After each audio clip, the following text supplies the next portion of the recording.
तो छठे चरण में झारखंड की 4 सीटों पर जो इस तरह से चुनावी रण है, ऐसे में देखना ये होगा कि भारतीय जनता पार्टी और एनडीए के खाते में ये जो 4 सीटें पिछले 2019 में आई थी, ये इस बार सीटें कायम रहती हैं या कहीं ना कहीं इंडिया गठबंधन से इनवारी करने में कामयाब नजर आती है। आज इसी पर हम करेंगे बहस, लेकिन हमारे साथ मेहमान जुड़ चुके हैं। सबसे पहले आपका परिचय मैं करा देती हूँ। अनंत अमित जी, नेता बीजेपी से हमारे साथ हैं, बहुत स्वागत है आपका। सोनाल शांति जी, प्रवक्ता कांग्रेस से हमारे साथ जुड़ चुके हैं, आपका भी बहुत बहुत स्वागत है। और दीपक कुमार जी, वरिष्ठ पत्रकार हमारे साथ हैं, आपका भी बहुत बहुत स्वागत है। तो सबसे पहले रुक करेंगे अनंत अमित जी का। अनंत अमित जी, क्या लगता है आपको? 4 सीटों पर घमासान लगातार तय है, लेकिन कुछ जगहों पर कहा यह भी जा रहा है कि स्थिति अब 2019 वाली नहीं रही है, क्या कहना है आपका? देखिए प्रियंका जी, 2019 के चुनाव में हम चारों सीट पे लगभग 2.5 लाख से 3 लाख वोटों से अंतराल से जीते थे। जैसे धनबाद में 60% पोलिंग हुआ था, वहां हम 3.5 लाख से ज्यादा वोटों से चुनाव जीते थे। रांची में हम 69% पोलिंग था, वहां हम 2.5 लाख वोटों से ज्यादा से जीते थे। जमशेदपुर में वर्तमान के मुख्यमंत्री को हमने 3.5 लाख वोटों से ज्यादा से मतों से हराया था। उसी तरीके से गिरिडीह में हम लगभग 3 लाख वोटों से जीते थे। उस समय के तत्कालीन जो शिक्षा मंत्री होते थे वो दिवंगत हो चुके हैं, वो लड़े थे। और 2024 के चुनाव में हमें ये पूर्ण विश्वास है, जिस तरीके से हमने विगत 4 वर्षों में राज्य सरकार के द्वारा उठाए गए कदमों को सड़क से लेकर सदन तक में हमने उठाया है और भ्रष्टाचार के मामलों को उठाया है। और यशस्वी प्रधानमंत्री नरेंद्र मोदी जी के नेतृत्व में जो देश विकास कर रहा है, विकास की नई गतिमान स्थापित कर रहा है, तो हमें पूर्ण विश्वास है कि 2024 के चुनाव में भी चारों लोकसभा चुनाव पे हम और भी ज्यादा मतों के साथ चुनाव जीतेंगे, ये पूर्ण विश्वास के साथ। और जिस तरीके से हमने जनता के बीच में जाकर काम किया है, जनता के नब्जों को टटोलने का प्रयास किया है, तो हमें पूर्ण विश्वास है कि कल के चुनाव में भारी मतदान होगा। और हमें पूर्ण विश्वास है कि हम यहाँ 2019 से बेहतर स्थिति में चारों लोकसभा क्षेत्र में होंगे। ठीक है दीपक जी, मेरी आवाज आप तक पहुंच रही है? हाँ, आवाज आ रही है जी। दीपक जी, क्या लगता है आपको छठे चरण में 4 सीटों पर जिस तरह से झारखंड में घमासान होना है, एनडीए के खाते में ये सभी सीटें, इस बार क्या स्थिति आप देख पा रहे हैं? प्रियंका जी, निश्चित रूप से जो चारों सीटें हैं, ये चारों सीटें बीजेपी के पास हैं। और पिछले चुनाव में चाहे गिरिडीह हो, धनबाद हो, रांची, जमशेदपुर, लेकिन इसमें दो मत नहीं है कि 2019 में जो समय था 2024 में वो बदल चुका है। और जिस तरह से महागठबंधन की इंडिया अलायंस के भी चल रही है, तो इसमें कहीं ना कहीं है कि ज्यादा तो नहीं मुझे, लेकिन धनबाद सीट पे मुझे यह है कि धनबाद सीट लूज कर सकती है बीजेपी। धनबाद सीट लूज कर सकती है, रांची सीट लूज कर सकती है बीजेपी। इसमें नहीं दो मत नहीं, क्योंकि संजय सेठ वहां पर पहले भी सांसद रहे हैं, इस बार भी खड़े हुए हैं, उससे पहले भी जी। और वहां पे बदलाव की बयार है, नया कैंडिडेट वहां पे कांग्रेस ने दिया है। गिरिडीह के अंदर जो है 3 कैंडिडेट हैं, चंद्र प्रकाश चौधरी, मथुरा महतो, जयराम। तो वहां पर मैं ये तो नहीं कह पा रहा हूं कि ये इंडिया अलायंस के खाते में जा सकता है, लेकिन वहां पे जो है बाजी बड़ा डिफरेंट हो चुका है जयराम महतो के आने के बाद। तो मुझे भी लगता है ये सीट भी कहीं हो ना हो कि बीजेपी लूज कर सकती है, क्योंकि अभी जो हालात है वो हालात बहुत ही बदल चुके हैं। और दूसरी बात यह है कि जिस तरह से लगातार रेड पड़ रहे हैं, खासकर कभी देखे कि 2 मंत्री को भी सम्मन होने की बात सामने आई है, तो इससे जो है 2 तरफा माहौल बन रहा है। एक तो यह भी माहौल बन रहा है कि इंडिया अलायंस के अगेंस्ट में बन रहा है कि भाई देखो धीरे धीरे ईडी जो है सब लोग भ्रष्टाचार में डूबे हुए सबको पकड़। लेकिन दूसरी तरफ यह भी माहौल बन रहा है कि चुनाव के बीच में जिस तरह से ईडी का दबिश बढ़ता जा रहा है, वह पारंपरिक जो वोटर्स है झारखंड के, आम जनता जिन्होंने कि इंडिया अलायंस के सब के लिए मन बनाया है, उसके अंदर आक्रोश भी पैदा हो रहा है कि ये जानबूझ करके चुनाव के दौरान इस तरह की दबिश को बढ़ाई जा रही है। कहीं ना कहीं जो है भाजपा एनडीए जो है वो हार रही है और वह ईडी के सहारे जो है पिछले दरवाजे तो वो चुनाव जीतना चाहती है, जनता को दिखा करके कि भ्रष्टाचारी सरकार है, इसको आप वोट ना दे। देखिए हम कैसे एक एक करके मंत्री को नोटिस कर रहे हैं। तो इसका 2 तरफा भी पड़ रहा है और इसमें जो है इस ऐसे में इनको एनडीए को लॉस उठाना पड़ सकता है। अनंत अमित जी, जवाब दीजिएगा इस पर। देखिए प्रियंका जी, दीपक जी, एक तो ये जो आप 2 मंत्रियों की नोटिस की बात कर रहे हैं, ये अखबारों की खबर है या मीडिया की खबर है, अभी तक एक ऑथेंटिक कोई खबर नहीं है। आप चूंकि पत्रकारिता में आपको ये पता होना चाहिए। दूसरा, ये आप कह रहे हैं कि ईडी की दबिश की बात कह रहे हैं, तो प्रियंका जी ये बताइए कौन सा ऐसा राज्य है, कौन सा ऐसा देश है, कौन सा ऐसा भ्रष्टाचारी है जो अपने घर में 100 करोड़, 35 करोड़, 33 करोड़, 15 करोड़, 19 करोड़, 20 करोड़ रुपए अपने घर पे रखता है, और ईडी यदि उसको उस पैसे को अगर रिकवरी कर रही है तो दबिश की कौन सी बात है? ये तो ईडी अपनी जांच कर रही है, और जांच में यदि अगर जांच में जाती ईडी, पैसे नहीं मिलते, जो पैसों का पहाड़ मिल रहा है, तो ये तो स्वाभाविक है कि अगर ईडी जांच नहीं करेगी तो पैसे पकड़े कहाँ जाते। प्रियंका जी, हम तो बड़े दावे के साथ और बड़े गर्व के साथ कहते हैं कि विगत 10 वर्षों में माननीय मोदी जी ने अभी कहा है कि 22 लाख करोड़ रुपए की ईडी ने रिकवरी की है पूरे देश में। 22 लाख करोड़। पहले के विगत 10 वर्ष पहले क्या होते थे, ईडी ने केवल 22 लाख रुपए की रिकवरी की थी, एक बैग में लेकर आते थे, और आज के तारीख में ईडी ट्रक लेकर जाती है और बैंकों का बैंक मशीन लेकर आते हैं और गिनती करते हैं, और पैसा पता चलता है कि करोड़ों में है।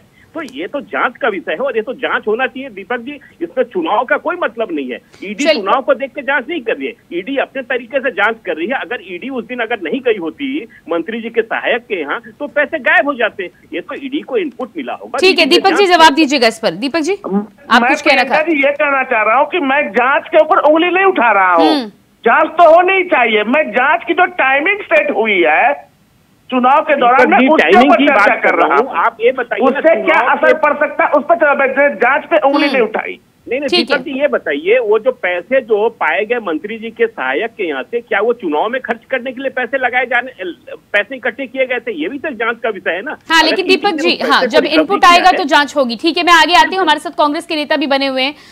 सोनल शांति जी, स्वागत है आपका। मेरी आवाज आप तक पहुंच रही है?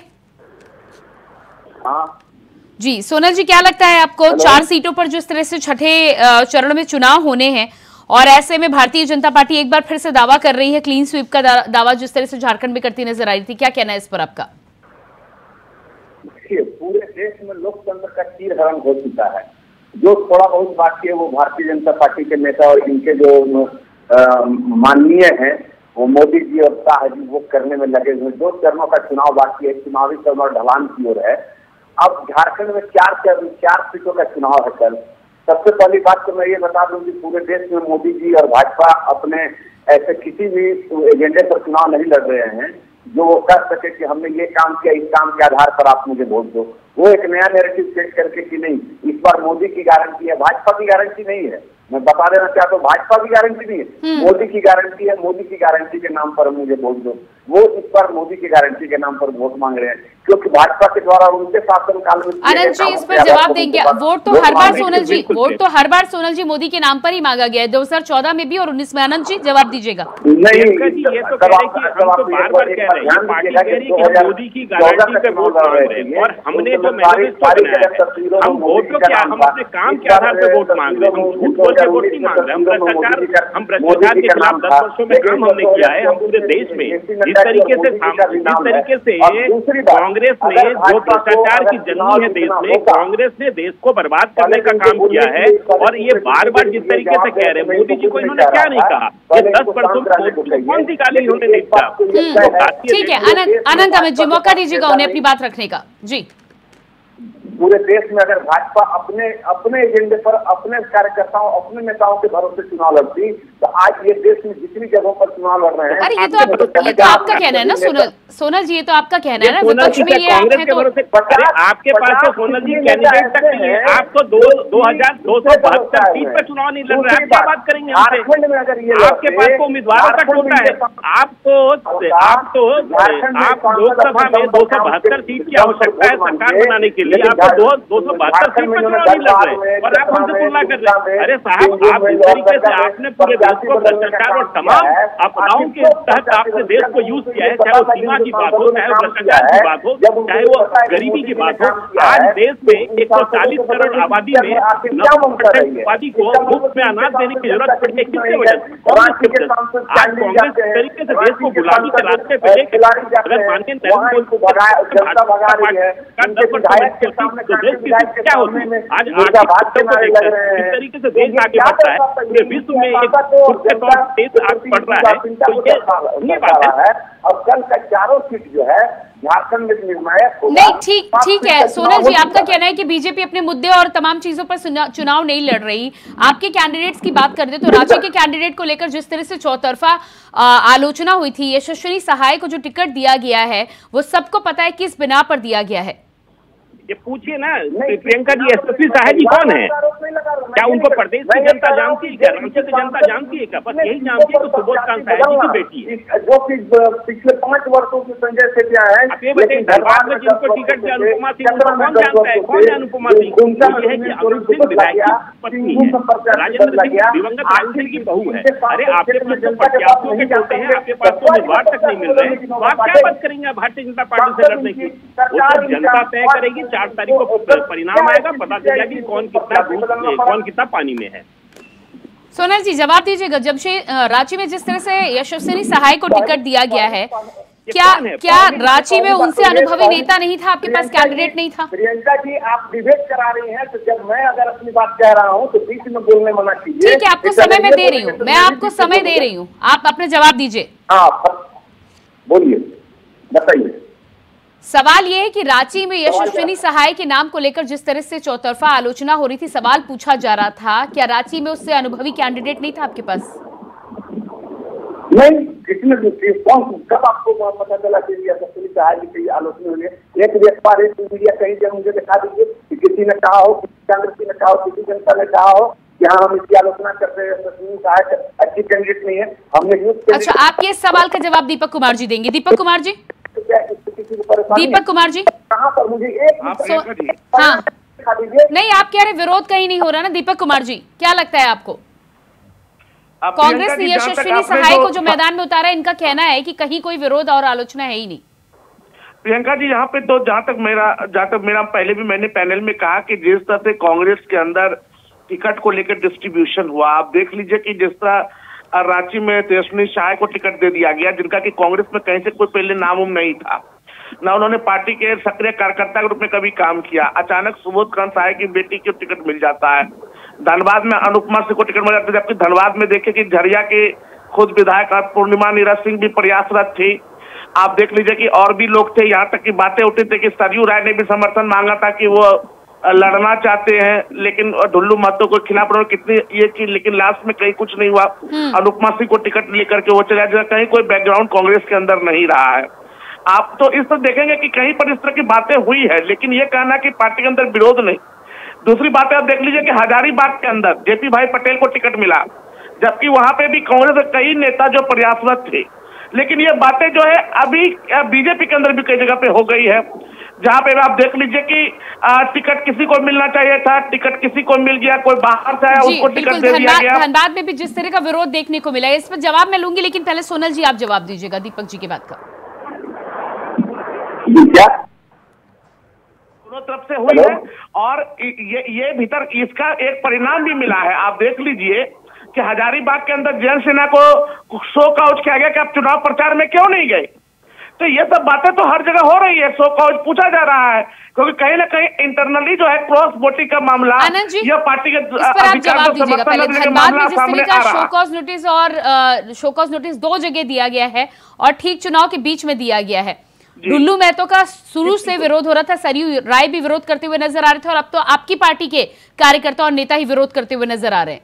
देखिए प्रियंका जी, भारतीय जनता पार्टी कार्यकर्ताओं की पार्टी है। कुछ कार्यकर्ताओं में नाराजगी थी, जिसको पार्टी ने बैठ के समझाया, और पार्टी ने जो एक निर्णय ले लिया है कि ये हमारा ढुल्लू महतो जो उम्मीदवार होंगे, तो पार्टी ने फिर पार्टी के कार्यकर्ताओं ने स्वीकार किया। ठीक है, पार्टी से कुछ गलती हुई पार्टी ने चयन करने में, लेकिन पार्टी ने जब निर्णय ले लिया तो एक एक कार्यकर्ता ढुल्लू महतो जी के साथ है और हम भारी बहुमत से जीत रहे हैं। हम तो कह रहे हैं कि साहब हमारा पार्टी कार्यकर्ताओं की पार्टी है, हमसे कहीं पे चूक हो सकती है। नहीं, लेकिन अनंत अमित जी आप कह रहे हैं कि कार्यकर्ता साथ है, तमाम नेता जिनको शो कॉज नोटिस जारी किया गया है, क्या उनका जवाब वापस आ गया? पूरे चुनाव प्रचार में तो चुनाव प्रचार से बाहर रहे। नहीं, जयंत सिन्हा साहब का जवाब आ गया, पूरी मीडिया में उनका जवाब है। उन्होंने कहा है कि हमने बैलेट के आधार पे हमने वोट भी किया है, और चूंकि मैं देश से बाहर हूं इस वजह से मैं शामिल नहीं हो पाया। उन्होंने अपने जवाब पार्टी को दिया है, और भी धनबाद में जिस तरीके से शोकॉज दिया गया उनके भी जवाब आए हैं। तो देखिए प्रियंका जी, भारतीय जनता पार्टी और कांग्रेस में फर्क है।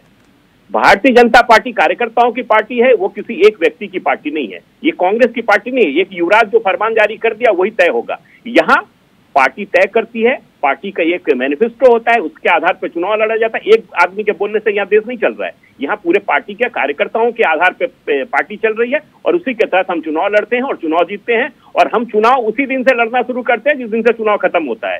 तो हम ये चुनाव की प्रक्रिया में हम नहीं आते हैं, हम पूरे 5 साल चुनाव की तैयारी करते हैं, चुनाव लड़ते हैं और चुनाव जीतते हैं। ये भाजपा का संस्कार है। ठीक है, आप तैयारी करते हैं, लेकिन नेता की तो आपने बात बता दी, जयंत सिन्हा पर भी आपने सफाई दे दी, लेकिन राज सिन्हा को लेकर भी जो नोटिस जारी किया गया था, उसके अलावा मंडल के भी आपके कई पदाधिकारी थे। जवाब दिया है और भी हमारे 4 मंडल अध्यक्ष को दिए गए थे धनबाद में, उन्होंने भी अपना जवाब दिया है। वो कहीं ना कहीं काम में लगे हुए थे, उन्होंने अपना जवाब दिया है और आज सब एकजुट होकर चुनाव में लगे हुए हैं। और कल वोट पड़ने हैं और 4 तारीख को चुनाव की परिणाम आने हैं, तो पता चल जाएगा। दीपक जी, क्या आपको लगता है कि जिस तरह से इस पर आनंद जी सफाई पेश करते हुए नजर आ रहे हैं, वाकई में चुनाव के बीचों बीच जब इस तरह का शोकॉज नोटिस आता है और उस पर जवाब आ जाता है, तो क्या वाकई में प्रचार प्रसार में अब उतने ही मन से नजर आएंगे भारतीय जनता पार्टी के कार्यकर्ता जो लंबे समय से, अब तो चुनाव का कल चुनाव है। हाँ देखिए प्रियंका जी, सिन्हा परिवार, मैं बात करूंगा यशवंत सिन्हा जी की, वाजपेयी जी के रीजन में एक बहुत ही, वो वित्त मंत्री के पद पे रहे, एक बहुत ही महत्वपूर्ण योगदान उनका रहा यशवंत सिन्हा जी का। लेकिन बाद में जब मतलब कि मोदी जी की सरकार आई तो कहने उनको साइड किया गया, तो उन्होंने पार्टी छोड़ दी। लेकिन जयंत सिन्हा बहुत ईमानदारी से उन्होंने काम किए, केंद्रीय वित्त राज्य मंत्री का उनको पद मिला, उन्होंने बहुत अच्छा काम किया, एक सुलझे हुए इंसान। लेकिन जिस तरह हाल के दिनों में जयंत सिन्हा के साथ भाजपा के अंदर जो व्यवहार हुआ, तो उनको दुख तो लगा। और उनके बेटे के द्वारा, उनके बेटे ने देखा होगा कि जब हमारे पिता का भविष्य अब इस तरह से उन्होंने कांग्रेस में नहीं पारी स्टार्ट की, लेकिन उसको लेकर के जो टारगेट किया गया झारखंड की राजनीति में, ये बात ये दुखदाई है। लेकिन क्या बोल सकते हैं, राजनीति पार्टी का ये अंदरूनी मामला है, इस तरह घटनाएं होती है। लेकिन जयंत सिन्हा को इस तरह 100 कॉज पूछना, मुझे नहीं लगता कि जयंत सिन्हा जी डिजर्व करते थे कोई नोटिस। लेकिन जब उनसे पूछा गया तो उन्होंने नोटिस का जवाब दिया, उन्होंने बहुत विनम्रता से नोटिस का जवाब दिया और यह भी बताया कि वो चुनाव प्रचार में क्यों नहीं गए। उन पर यह आरोप लगा कि आपने वोटिंग तक नहीं की, उन्होंने कहा कि मैंने पोस्टल बैलेट पे वोटिंग की, तब मैं बाहर गया हूं। तो इस तरह का, जिस तरह से ये जो व्यवस्था जो की गई है या पार्टी के अंदर, ये सब नहीं होना चाहिए था बीजेपी के अंदर, मेरा अपना मानना है। अनंत अमित जी, फाइनल कमेंट दीजिएगा। देखिए प्रियंका जी, पार्टी अपने संविधान से चलती है और पार्टी को कहीं कुछ लगता है। जयंत सिन्हा जी ने खुद पत्र में लिखा है कि पार्टी ने विगत 10 वर्षों में हमें जितना दिया है वो मैं सोचा भी नहीं था, उससे ज्यादा भी दिया है। और बार बार जिसे दीपक जी कह रहे हैं कि उनके फादर जसवंत सिन्हा जी ने पार्टी का लगातार विरोध करते रहे, उसके बावजूद भी प्रियंका जी आपको जान के बहुत आश्चर्य होगा कि बहुत ही महत्वपूर्ण पार्लियामेंट्री कमेटी के चेयरमैन थे जयंत सिन्हा, जो आज तक हैं, अभी तक है, पूरे बैंकिंग कमेटी के चेयरमैन। अगर पार्टी को ऐसा लगता, पार्टी को लगता कि उनके फादर विरोध करें तो पार्टी उनको भी उस पद से हटा सकती थी, लेकिन आज भी वो पूरे बैंकिंग कमेटी के संसदीय समिति के वो अध्यक्ष हैं। बहुत महत्वपूर्ण पद होता है। तो जयंत सिन्हा जी ने भी कहा है, ठीक है पार्टी ने उनको टिकट नहीं दिया, उन्होंने भी एक पत्र पार्टी को पहले लिखा था कि मैं अब राजनीतिक जीवन से, मैं पॉलिटिकल इससे मैं बाहर जाना चाहता हूं, बाकी पार्टी हमें जो भी काम देगी हम उसमें लगे रहेंगे। और उन्होंने कहा है कि और भी काम वो कर रहे हैं, पार्टी के लिए बहुत सारे काम है पार्टी का, तो पार्टी के लिए काम करते रहेंगे वो। तो पार्टी अपने कानून और संविधान से चलती है, पार्टी अपने तरीके से चल रही है। तो कुल मिलाकर आपका कहना है कि पूरी तरह से बीजेपी इंटैक्ट है झारखंड में और 4 सीटों को लेकर आप आश्वस्त हैं? निश्चित तौर पे प्रियंका जी। सोनल जी, आपका क्या कहना है इस पर? देखिए, ये चारों सीट हम इंडिया गठबंधन जीतने जा रही है। एक्चुअली स्थिति परिस्थिति ये है कि चुनाव के प्रथम चरण से ही पूरे देश में और झारखंड में जब पहला चरण और दूसरा चरण हुआ, उस समय से जिस तरह से जनता का झुकाव इंडिया गठबंधन के की ओर हुआ है, तो इनका नारा धीरे धीरे 400 पार से घटकर 300 पार, उसके बाद अब इनका नारा है कि सरकार हम ही बनाएंगे, सरकार तो भाजपा नहीं। लेकिन सोनल जी, एक तरफ तो आपके राज्य सरकार के मंत्रियों की गिरफ्तारी हो रही है, दूसरी तरफ आप इंडिया गठबंधन की तरफ झुकाव की बात कर रहे हैं। ऐसा है प्रियंका जी, जो नैरेटिव सेट किया गया है, जो टाइमिंग सेट किया गया है, अगर आप बात करें तो आलमगीर आलम जी के सीए के नौकर के यहाँ से पैसा मिला, आलमगीर आलम जी को टैक्स करके अरेस्टिंग हुआ, वो न्यायालय प्रक्रिया विचाराधीन है, वो अपने प्रक्रिया चल रहा है, ठीक है, उसमें हमें कुछ नहीं कहना। लेकिन इलेक्ट्रॉल बॉन्ड का घोटाला हुआ, इसमें कहाँ किसको नोटिस हुआ? जो कि चंदा दो और धंधा लो का जो सिस्टम जो बना, अगर सुप्रीम कोर्ट नहीं होता तो इलेक्ट्रॉल बॉन्ड का घोटाला सामने में नहीं आता। देश के प्रधानमंत्री मोदी कहते हैं मंच से खड़े होकर कि अडानी और अंबानी भी टेम्पू में भर भर के पैसे, घूस के पैसे, काला धन कांग्रेस के दफ्तर पहुंचाया करते हैं। तब ईडी कहाँ गई? ईडी ने क्यों नहीं छापा मारा? ईडी ने क्यों नहीं नोटिस जारी किया? देश के प्रधानमंत्री, समय मेरे पास ज्यादा नहीं है। आप सभी का मैं बहुत बहुत धन्यवाद करना चाहूंगी। अनंत, अमित जी, सोनाल, शांति जी और दीपक कुमार जी, बहुत धन्यवाद जुड़ने के लिए। तो झारखंड की राजनीति में जिस तरह से छठे चरण का रण कल होना है और उसके लिए दोनों ही पार्टियां अपनी तरफ से तैयारी करती हुई नजर आ रही है। एक तरफ एनडीए गठबंधन तो दूसरी तरफ इंडिया गठबंधन। अब देखना ये होगा कि 4 सीटों पर एनडीए गठबंधन अपनी साख बचा पाने में कामयाब होती है या कहीं इंडिया गठबंधन उसमें सेध लगाने में कामयाबी हासिल करती है। इसका नतीजा 4 जून तक इंतजार करना होगा। फिलहाल हमारे इस खास कार्यक्रम में इतना ही। खबरों के लिए बने रहिए इंडिया वॉइस के साथ। मुझे दीजिए इजाजत। नमस्कार।